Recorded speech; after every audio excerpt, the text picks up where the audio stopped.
सवाल। बाइबल मुकद्दस खवातीन के पास्टर या पासबान होने के मुतालिक क्या कहती है? हम इस सवाल का जवाब देने जा रहे हैं और आप हमारे page Calvary evangelical apologetic society पर इस तरह के और बहुत सारे अहम सवालात के जवाबात जान सकते हैं। इस वीडियो को आखिर तक देखिए। आजकल कलीसिया में शायद ही कोई मामला इस कदर बड़े पैमाने पर जेर बहस हो जिस कदर खवातीन के बतौर पासबान या वाइजीन कलीसिया के अंदर खिदमत करने का मामला जेर बहस है। इस हवाले से बुनियादी तौर पर अहम बात ये याद रखनी चाहिए कि इस मामले को मर्द बमुकाबला औरत के तौर पर नहीं देखा जाना चाहिए। ऐसी खवातीन मौजूद हैं जो ये ईमान रखती हैं कि खवातीन को कलीसियाई पासबान के तौर पर खिदमत नहीं करनी चाहिए, और ये कि बाइबल खवातीन की इस नौयत की पासबानी खिदमत पर पाबंदियां आयद करती है। और ऐसे मर्द भी हैं जो ये ईमान रखते हैं कि खवातीन कलीसिया में वाइजीन या पासबान की खिदमत सरअंजाम दे सकती हैं, और ये कि खिदमत में खवातीन पर किसी तरह की पाबंदियां नहीं होनी चाहिए। ये मर्द की बालादस्ती या तरफदारी का मामला नहीं, ये बिल्कुल बाइबल की तफसीर का मामला है। खुदाउन का कलाम ऐलान करता है कि औरत को चुपचाप कमाल ताबेदारी से सीखना चाहिए, और मैं इजाज़त नहीं देता कि औरत सिखाए या मर्द पर हुक्म चलाए, बल्कि चुपचाप रहे। खुदा कलीसिया में मर्दों और ख़वातीन के ज़ुम्मे मुख्तलिफ काम लगाता है। जिस अंदाज से इंसान को तख्लीक किया गया और जिस तरह गुनाह दुनिया में दाखिल हुआ, ये सब उसी अंदाज और तरतीब का नतीजा है। खुदा पौलुस रसूल के ख़त के ज़रिए ख़वातीन को तालीम देने या मर्दों पर रूहानी इख्तियार रखने के काम से रोकता है। ये बात ख़वातीन को मर्दों पर बहसीत कलीसियाई पासबान खिदमत सरअंजाम देने से बाज रखती है, जिसमें ख़वातीन की तरफ से मर्दों को वाज के ज़रिए से तालीम देना, अवामी इज्तमात में मर्दों को तालीम देना और उन पर रूहानी इख्तियार रखना शामिल है। ख़वातीन की पासबानी खिदमत के बारे में जब ये बात की जाती है कि पालूस ख़वातीन को ये खिदमत करने से मना करता है, तो इस हवाले से लोगों में बहुत सारे एतराज़ात पाए जाते हैं। एक आम एतराज़ ये है कि पालूस ख़वातीन को तालीम देने से इसलिए रोकता है क्योंकि पहली सदी में ख़वातीन आमतौर पर अनपढ़ थीं, और ये बात शायद उसी दौर की ख़वातीन पर लागू होती है। ताहम पहला तमोथियस 2 बाब उसकी 11 से 14 आयात कहीं पर भी तालीमी काबिलियत या हैसियत का जिक्र नहीं करती। अगर खिदमत के लिए तालीम ही असल मेयार होता, तो तब तो यसु मसीह के शागिर्दों की अक्सरियत खिदमत करने के लिए अहल ना होती। दूसरा आम एतराज़ ये है कि पौलुस ने सिर्फ इफिसस की खवातीन को मर्दों को तालीम देने से रोका था। पौलुस रसूल की तरफ से तीमुथियुस को जब पहला खत लिखा गया, तो वो उस वक्त इफिसस की कलीसिया का पासबान था। इफिसस का शहर अरतमस देवी के मंदिर के लिए बहुत ज्यादा मशहूर था, और बुत प्रस्ती के उस गढ़ यानी उस मंदिर में खवातीन आला मुकाम की हामिल थीं। लिहाजा ये मफरूजा बयान करता है कि पौलुस का ये कहना दरअसल इफिसस के उस बुत प्रस्ती के माहौल और रस्म व रिवाज के खिलाफ एक तरह का रद्द अमल था। वो चाहता था कि कलीसिया का ऐसे माहौल से मुख्तलिफ होना जरूरी है।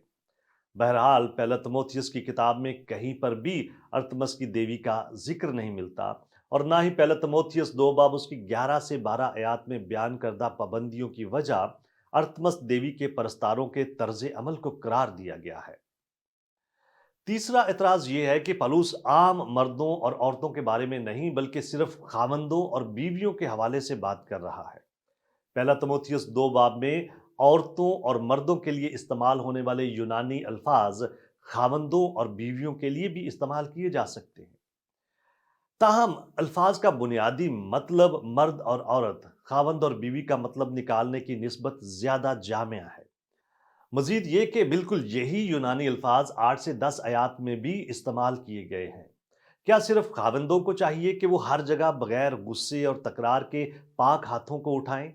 क्या सिर्फ बीवियां ही हयादार लिबास के साथ खुद को संवारें, नेक काम करें और खुदा की प्रस्तुश करें? यकीनन नहीं। 8 से 10 आयात वाजिया तौर पर मर्दों और औरतों का हवाला देती हैं, ना कि सिर्फ खाविंदों और बीवियों का। 11 से 14 आयात के सियाको सबाक में कुछ भी ऐसा नहीं जिससे यहाँ पर बयान किए गए मर्दों और औरतों से सिर्फ खामंदों और बीवियों का ही मतलब लिया जाए। ताहम पासबानी खिदमत में खवातीन के हवाले से एक और एतराज़ उन औरतों के साथ जुड़ा हुआ है जिन्हें बाइबल यानी पुराने अहदनामे में इख्तियार रखते हुए देखा जा सकता है, बिलखसूस मरियम, दबूरा, खुल्दा वगैरह। ये सच है कि इन खवातीन का इंतखाब खुदा की तरफ से उसकी खास खिदमत के लिए किया गया था, اور یہ خواتین ایمان، جرت اور ہاں قیادت کا اعلیٰ نمونہ پیش کرتی ہیں۔ تاہم پرانے عہد نامے میں خواتین کا اختیار کلیسیا میں موجود پاسبانی اختیار کے معاملے کے ساتھ تعلق نہیں رکھتا۔ نئے عہد نامے کے خطوط خدا کے لوگوں یعنی کلیسیا مسیح کے بدن کے لیے ایک نیا نمونہ پیش کرتے ہیں، اور یہ نمونہ ایک منفرد اختیاراتی ڈھانچے پر مشتمل ہے جس کا تعلق صرف کلیسیا کے ساتھ ہے، نہ کہ اسرائیل قوم یا پرانے عہد نامے کی کسی اور ہستی کے ساتھ۔ بالکل ایسے دلائل نئے عہد نامے میں موجود پرسکلا اور فیبے کے حوالے سے بھی دیے جاتے ہیں۔ اعمال 18 باب میں پرسکلا اور اکولا کو مسیح کے وفادار خادموں کے طور پر پیش کیا جاتا ہے۔ اس دلیل کو استعمال کرنے والے کہتے ہیں کہ پرسکلا کے نام کا ذکر پہلے کیا جاتا ہے، شاید یہ اس بات کو ظاہر کرنے کے لیے ہے کہ وہ اپنے خاوند کی نسبت خدمت کرنے میں زیادہ نمایاں تھی۔ کیا پرسکلا اور اس کے خاوند نے اپلوس کو مسیح یسوع کی انجیل کی تعلیم دی؟ ہاں، وہ اسے اپنے گھر میں لائے اور اس کو خدا کی راہ اور زیادہ صحت سے بتائی۔ لیکن کیا بائبل کہیں پر یہ بتاتی ہے کہ پرسکلا کسی کلیسیا کی پاسبان مقرر ہو گئی تھی، یا اس نے کھلے عام لوگوں کو تعلیم دی تھی، یا مقدسوں کی جماعت کی روحانی رہنما بن گئی تھی؟ نہیں۔ جہاں تک ہم جانتے ہیں پرسکلا کبھی بھی کسی ایسی کلیسیائی خدمت کا حصہ نہیں رہی جو پہلے تموتھیوس 2 باب 11 سے 14 آیات میں دی جانے والی تعلیمات کی تردید کرتی ہو۔ رومیو 16 باب اس کی ایک آیت میں بیان کیا گیا ہے کہ فیبے کلیسیا میں ایک خادمہ تھی جس کی پالوس رسول کی طرف سے بہت زیادہ تعریف کی جاتی تھی، لیکن پرسکلا کی طرح کلام مقدس میں کہیں بھی ذکر نہیں کیا گیا کہ فیبے ایک پاسبان بن گئی تھی یا کلیسیا میں مردوں کی استاد تھی۔ تعلیم دینے کے لائق ہونا کلیسیا کے پاسبان کی خصوصیات میں سے ایک کے طور پر بیان کیا گیا ہے، نہ کہ کلیسیا کے اندر خدمت گزار خادمین یعنی ڈیکنز کے لیے۔ پہلا تموتھیوس 2 باب اس کی 11 سے 14 آیات کی ترتیب اس اصل وجہ کو پوری طور پر ظاہر کرتی ہے جو یہ بیان کرتی ہے کہ کلیسیا میں خواتین پاسبان کیوں نہیں بن سکتی۔ 13 آیت لفظ کیونکہ کے ساتھ شروع ہوتی ہے، جو کہ 11 سے 12 آیات میں موجود پولس رسول کے بیان کے جواز کو پیش کرتا ہے۔ خواتین کو تعلیم کیوں نہیں دینی چاہیے یا وہ مردوں پر اختیار کیوں نہیں رکھیں گی؟ کیونکہ پہلے آدم کو بنایا گیا اور اس کے بعد ہوا کو، اور آدم نے فریب نہیں کھایا بلکہ عورت فریب کھا کر گناہ میں گر پڑی۔ خدا نے پہلے آدم کو تخلیق کیا اور اس کے بعد ہوا کو آدم کے ایک مددگار کے طور پر بنایا۔ تخلیق کی ترتیب خاندان اور کلیسیا میں عالمگیر طور پر لاگو ہوتی ہے۔ خواتین مبلغ یا پاسبان کے طور پر خدمت کیوں نہیں کر سکتی یا مردوں پر روحانی اختیار کیوں نہیں رکھ سکتی؟ اس کی وجہ کے طور پر پہلا تموتھیوس 2 باب اس کی 14 آیت میں بیان کردہ اس حقیقت کو پیش کیا گیا ہے کہ ہوا نے فریب کھایا۔ اس کا یہ مطلب ہرگز نہیں کہ خواتین کم فہم ہوتی ہیں یا تمام خواتین مردوں کی نسبت زیادہ آسانی سے بہک جاتی ہیں۔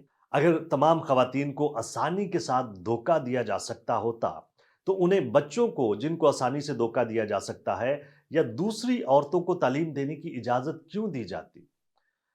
متن صرف یہ کہتا ہے کہ خواتین کو اجازت نہیں کہ وہ مردوں کو سکھائیں یا مردوں پر روحانی اختیار رکھیں، کیونکہ ہوا نے فریب کھایا تھا۔ خدا نے تعلیم کا مرکزی اختیار دینے کے لیے کلیسیا میں مردوں کا انتخاب کیا ہے۔ بہت سی خواتین میزبانی، شفقت، تربیت، منادی اور تعاون کی خدمت سے لیس ہیں۔ مقامی کلیسیا کی زیادہ تر خدمت خواتین پر منحصر ہوتی ہے۔ صرف مردوں پر روحانی تعلیمی اختیار رکھنے کے سوا خواتین کلیسیا میں کھلے عام دعا کرنے کے لیے اور دیگر سرگرمیاں سر انجام دینے کے لیے پابند نہیں ہیں۔ بائبل مقدس کہیں بھی خواتین کو روح القدس کی نعمتوں کی مشق کرنے سے باز نہیں رکھتی۔ مردوں کی طرح خواتین بھی دوسروں کی خدمت اور روح کے پھلوں کے مظاہرے کے لیے اور غیر نجات یافتہ لوگوں کے سامنے انجیل کی منادی کرنے کے لیے بلائی جاتی ہیں۔ خدا نے مقرر کیا ہے کہ صرف مرد ہی کلیسیا میں روحانی تعلیم دینے کا اختیار رکھنے والے عہدے پر خدمت کرے۔ یہ اس وجہ سے نہیں کہ مرد خاص طور پر بہتر استاد ہیں یا اس وجہ سے کہ خواتین کم تر یا کم عقل ہیں، ایسا معاملہ نہیں، بلکہ اس لیے ہے کیونکہ خدا نے کلیسیا کو صرف اس طریقے سے کام کرنے کے لیے ترتیب دیا ہے۔ مردوں کے لیے ضروری ہے کہ وہ اپنی زندگیوں میں اپنے کلام کے وسیلے سے روحانی قیادت میں مثال قائم کریں۔ خواتین کو بھی اختیار دیا گیا ہے، لیکن وہ مردوں کی نسبت کم اختیار والے عہدے پر فائز کی جاتی ہیں۔ खवातीन की हौसला अफजाई की जाती है कि वो दूसरी खवातीन को तालीम दें। बाइबल मुकद्दस खवातीन को बच्चों को तालीम और तरबियत देने से नहीं रोकती। सिर्फ एक सरगर्मी जिससे खवातीन को रोका जाता है वो ये है कि वो मर्दों को तालीम ना दें या उन पर रूहानी इख्तियार ना रखें। ये बात खवातीन को बतौर पासबान मर्दों की खिदमत करने से महरूम रखती है। ये बात किसी भी तरह से खवातीन को कम अहम नहीं बनाती, बल्कि उनके लिए इसके अलावा एक ऐसा खिदमती ओहदा पेश करती है जो खुदा के मंसूबे और उनके लिए खुदा की बरक़ात से ज़्यादा हम आहंग है।